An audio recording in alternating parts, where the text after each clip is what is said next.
ASN news. Addanki మండలం సింగరకొండలో వేంచేసి ఉన్న శ్రీ ప్రసన్నాంజనేయ స్వామివారి దేవాలయంలో ఈ నెల 9వ తేదీ నుంచి 14వ తేదీ వరకు హనుమాన్ జయంతి మహోత్సవాలు కన్నుల పండుగ చేయునట్లు దేవస్థానం చైర్మన్ మురళీ సుధాకర్ తెలిపారు. ఈ 6 రోజులు జరిగే ఉత్సవాల్లో భక్తులందరూ పెద్ద సంఖ్యలో పాల్గొని స్వామివారి తీర్థ ప్రసాదాలు అందుకొని ఆశీస్సులు పొందాలని ఆయన తెలిపారు. హనుమాన్ జయంతి సందర్భంగా ప్రతిరోజు జరిగే కార్యక్రమాలు వివరాలను మీడియాకు వెల్లడించారు. జై శ్రీరామ్, జై శ్రీరామ్. భక్త మహాశైలందరికీ నమస్కారం. ప్రకాశం జిల్లా అద్దంకి మండలంలో ఎంతో పుణ్యక్షేత్రమైన సింగరకొండ శ్రీ ప్రసన్నాంజనేయ స్వామి దేవస్థానం చాలా పవిత్రమైనది. ఇరు జిల్లాలకి ఉభయ జిల్లాలకి చాలా పవిత్రమైన పుణ్యక్షేత్రం. ఈ పుణ్యక్షేత్రానికి ఎంతోమంది భక్తులు తమ కోరికలు తీరుస్తూ ఉన్నారనే నమ్మకంతో చాలామంది వచ్చి స్వామివారిని దర్శించుకుంటున్నారు. అలాగే ఈ స్వామివారికి 12వ తారీఖు హనుమత్ జయంతి కార్యక్రమం సందర్భంగా రేపు 9వ తారీఖు నుంచి 14వ తారీఖు దాకా దేవస్థాన ప్రాంగణంలో వివిధ కార్యక్రమాలు ఏర్పాటు చేశాము. దానిలో భాగంగానే 9వ తారీఖు శనివారం రోజు ఉదయం పూట 9 గంటలకి స్వప్న తిరుమంజసం అంటే రాముల వారికి మరియు సీతమ్మవారికి అభిషేక కార్యక్రమం, తర్వాత సుందరకాండ పారాయణం, హనుమాన్ చాలీసా పారాయణం జరుగుతుంది. అలాగే సాయంకాలం 6 గంటలకి శేషవాహన సేవ. ఆ కార్యక్రమంతో ఎంతో వైభవంగా స్వామివారిని చుట్టూ మాడవేయకుండా మన పోలేరమ్మ దేవస్థానం వరకు ఊరేగింపుగా తీసుకెళ్ళి ఇది గడపడానికి స్వామివారిని దర్శించుకునే విధంగా చేస్తున్నాము. తర్వాత 10వ తారీఖు ఆదివారం రోజున స్వామివారికి ఉదయం 9 గంటలకు సీతారాముల స్వామివారికి స్వప్న తిరుమంజసం స్వామివారికి మంగళ స్నానం, తదుపరి రాములవారిని పెళ్లి కొడుకుని చేయటం, మళ్ళా సీతమ్మ వారికి పెళ్లి కూతురు చేయటం కార్యక్రమాలు. అలాగే సాయంకాలం 5 గంటలకి మల్లికా పుష్పార్చన అంతే పూలతోటి స్వామివారిని అలంకారం చేసి ఆ కార్యక్రమం అయిపోయిన తర్వాత గజవాహన సేవా కార్యక్రమం ఉంటుంది. తర్వాత 11వ తారీఖు స్వామివారం రోజున ఉదయం 6 గంటలకి స్వప్న తిరుమంజసం అంటే శ్రీ ప్రసన్నాంజనేయ స్వామి మూల విరాట్కి అభిషేకం, ఆకు పూజ ప్లస్ ఏకాదశ మన్యుసూక్త వారాభిషేకం ఈ కార్యక్రమాలు. తదుపరి చండీ పారాయణం మరియు చండీ హోమం ఉంటుంది. తర్వాత నాగవల్లి దళార్చన కార్యక్రమం ఉన్నది. అలాగే సాయంకాలం 6 గంటలకు అశ్వవాహన సేవా కార్యక్రమం ఉన్నది. తర్వాత హనుమత్ జయంతి కార్యక్రమం 12వ తారీఖున స్వామివారికి ఉదయం 9 గంటలకు స్వప్న తిరుమంజనం కార్యక్రమం ఉన్నది. ఆ కార్యక్రమం తదుపరి సాయంకాలం 5 గంటలకు అద్దంకి మాధవస్వామి దేవస్థానం నుంచి సింగరకొండ క్షేత్రం వరకు పాదయాత్ర చేస్తూ స్వామివారి అక్షంతలు తల మీద పెట్టుకొని కోటి తలంబ్రాలు 3000 మంది సుహాసుల చేత కోటి తలంబ్రాలు శోభాయాత్ర చేద్దామని అందరికీ నిర్ణయించుకున్నాం. దానికి గాను అందరూ కూడా పాల్గొంటామని చెప్పి చెప్పడం చాలా సంతోషంగా ఉంది. ఆ కార్యక్రమం అయిపోయిన వెంటనే సాయంకాలం 7 గంటలకి సీతారాముల వారి కళ్యాణం ఉంటుంది. ఈ సీతారాముల కళ్యాణం అంగరంగ వైభవంగా విద్యుత్ దీపాల అలంకరణలో స్వామివారి ఆలయం ఎదురుగా ఉన్న ప్రాంగణంలో స్టేజీ మీద అలంకారం చేసుకుని చాలా అంగరంగ వైభవంగా జరుగుతుంది.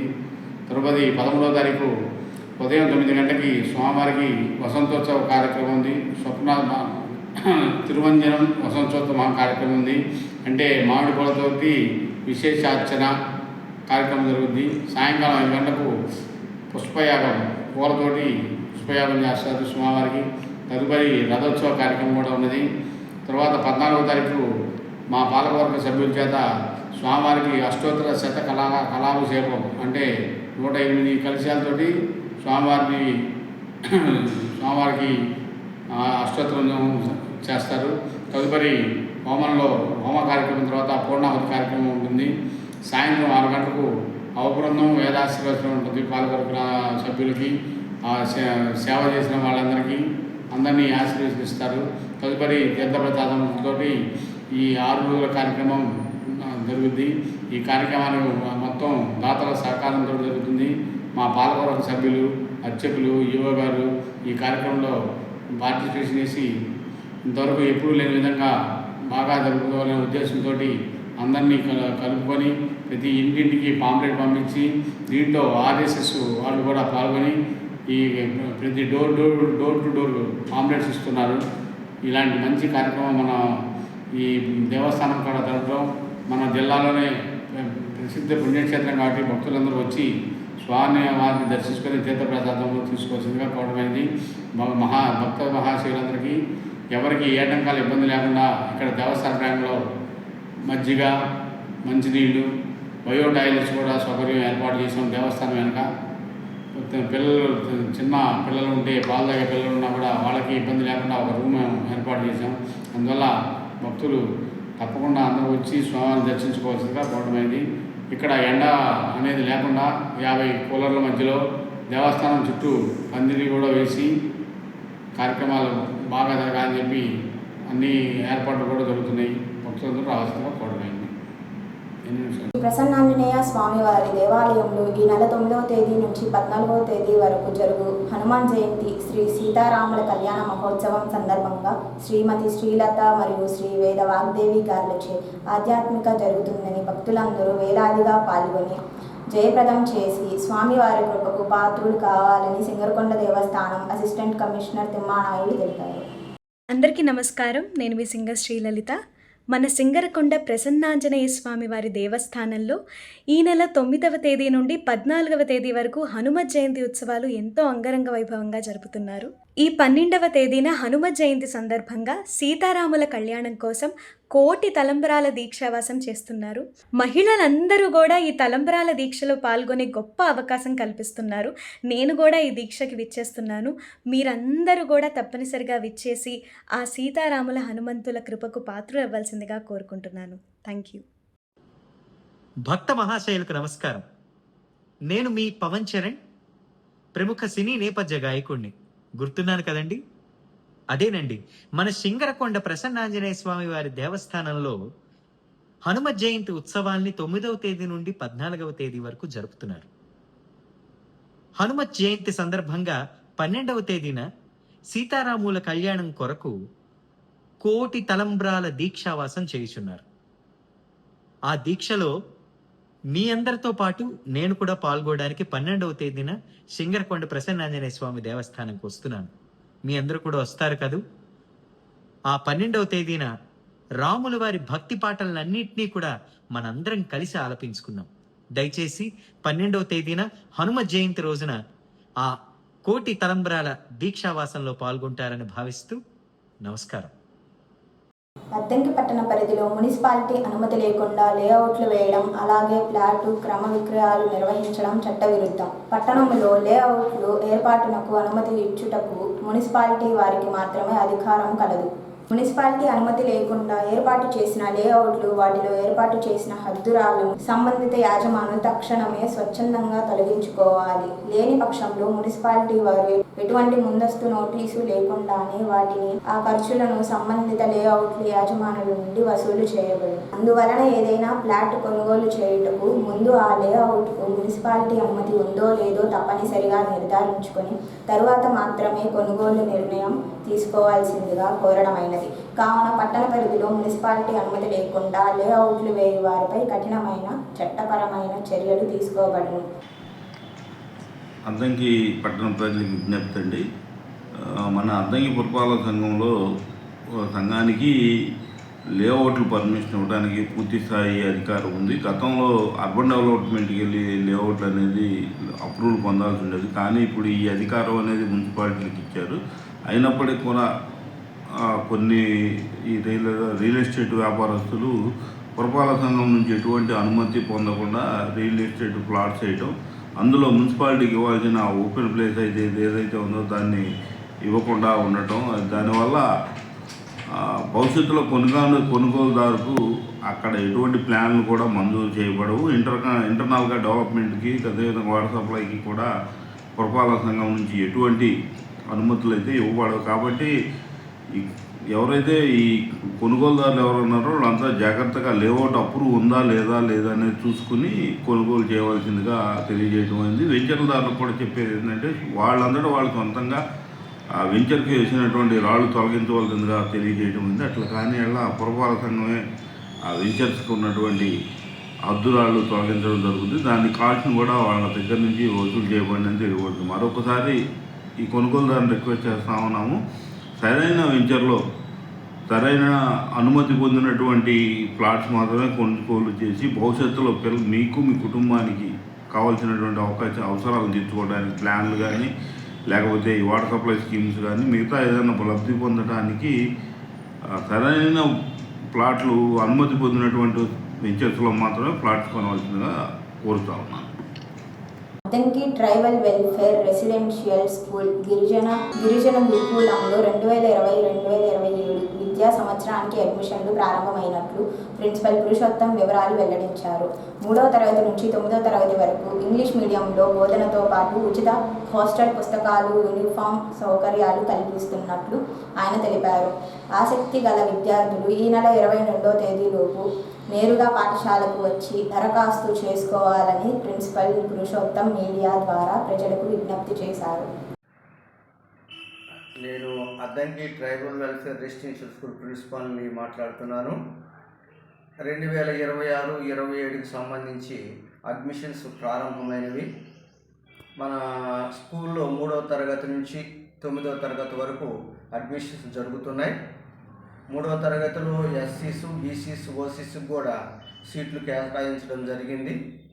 4th క్లాస్ నుంచి 9th క్లాస్ వరకు కూడా బ్యాక్లాగ్ అన్నీ కూడా ఎస్టీ స్టూడెంట్స్తోనే నింపబడతాయి. ఇంగ్లీష్లోనే ఉంటుంది. సమర్థవంతమైనటువంటి ఉపాధ్యాయ సిబ్బంది ఉన్నది. ఇక్కడ చేరినటువంటి విద్యార్థులందరికీ కూడా భోజన వసతి, పుస్తకాలు, యూనిఫామ్, తరువాత మెడికల్ సౌకర్యాలు కూడా అన్నీ కూడా ఉన్నాయి. లాస్ట్ డేట్ ఈ నెల 22వ తారీఖు లోపున అందరూ కూడా మన స్కూల్ ఆఫీసు నందు అప్లికేషన్స్ సమర్పించుకోవాల్సిందిగా తెలియజేస్తూ ఉన్నాము. కనుక మంచి అవకాశాలు ఉన్నాయి, ఉపయోగించుకోవాలని, ఒక మంచి స్థితికి విద్యార్థులందరూ కూడా వెళ్ళటానికి అవకాశాలు ఉన్నాయి. కనుక ఈ విషయాన్ని తెలియజేస్తూ ఉన్నాం. వేసవిని దృష్టిలో పెట్టుకొని పాడి రైతులు తమ గేదెలను, గొర్రెలను, మేకలను ఉదయం 6 గంటల నుంచి 10 గంటల వరకు, సాయంత్రం 4 గంటల నుంచి 6 గంటల వరకు పొలాలలో మేపుకోవాలి. అద్దంకి వెటనరీ వైద్యులు డాక్టర్ బ్రహ్మయ్య తెలిపారు. పశువులను ఎక్కువ ఎండకు దిప్పితే వడదెబ్బ తగిలి అనేక రోగాలు వస్తాయని, వడదెబ్బ తగిలినప్పుడు చల్లటి నీటితో వాటిని కడిగి గ్లూకోజ్ వాటర్ ఎక్కువగా ఇవ్వాలని వారు సూచించారు. చెరువులు, కుంటలలో నీరు తక్కువగా ఉన్న ప్రదేశాల్లో తీసుకువెళ్ళి నీరు తక్కువగా ఉన్న కుంటలు, చెరువుల్లో నీరు తాగించడం వల్ల పశువులకు జలరోగం వచ్చే ప్రమాదం ఉందని, తమ పశువులను కాపాడుకోవాలని ఆయన తెలిపారు. గేదెలకు, పశువులు 140 మంది పశు పోషకులకు దానా అందచేయడం జరిగింది. అందరికీ నమస్కారం అండి. నేను doctor K V Brahmaiah, AD animal husbandry అద్దంకిలో పనిచేస్తున్నాను. ఈ రానున్న ఇప్పటివరకు వేసవి ఇప్పుడే మొదలవుతుంది. ఈ వేసవి కాలంలో పశువులకు తగిన జాగ్రత్తలు తీసుకోవాల్సిందిగా తెలియజేస్తున్నాను. ముఖ్యంగా ఈ వేసవి కాలంలో పశువులను ఉదయం 7 గంటల నుంచి 10 గంటల వరకు బయటికి తోలకెళ్ళి మేపుకొని రావాల్సింది. మేపు దగ్గర ఎక్కడన్నా సరే ఏదన్నా సన్స్ట్రోక్ లాంటిది జరిగితే వాటికి చల్లని నీడ ప్రదేశంలో ఉంచి నీళ్లు తాగించి తగిన శ్రద్ధ తీసుకోవాలని తెలియజేస్తున్నాము.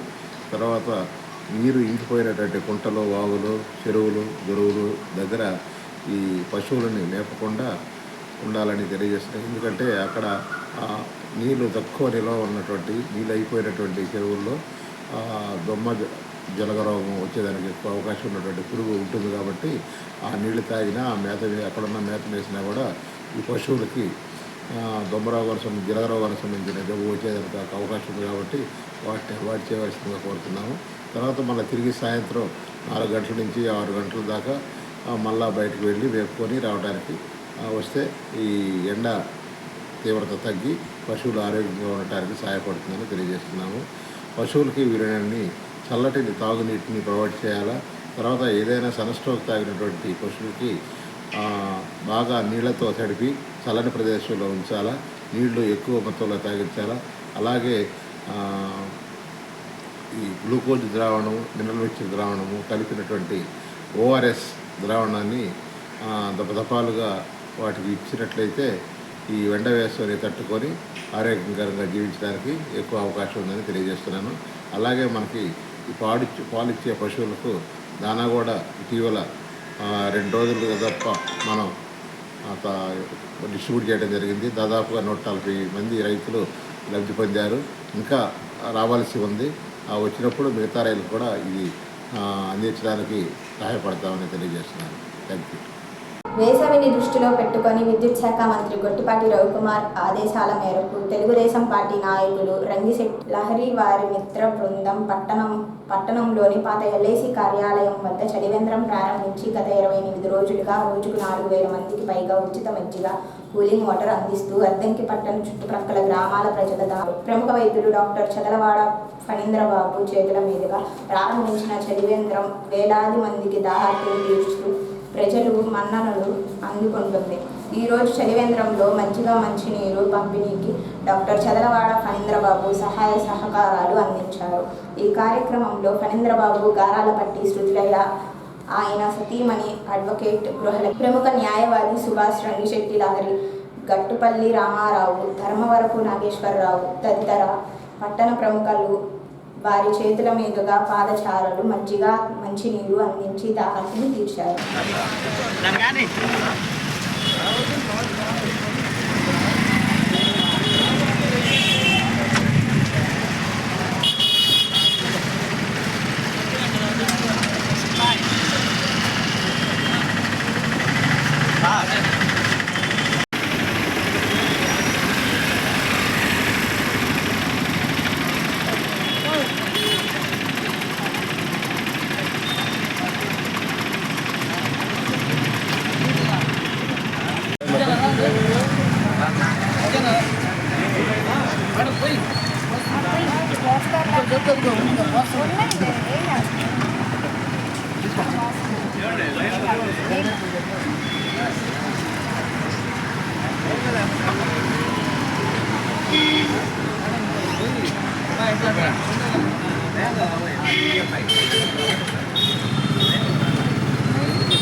ఇంతటితో ASN న్యూస్ సమాప్తం.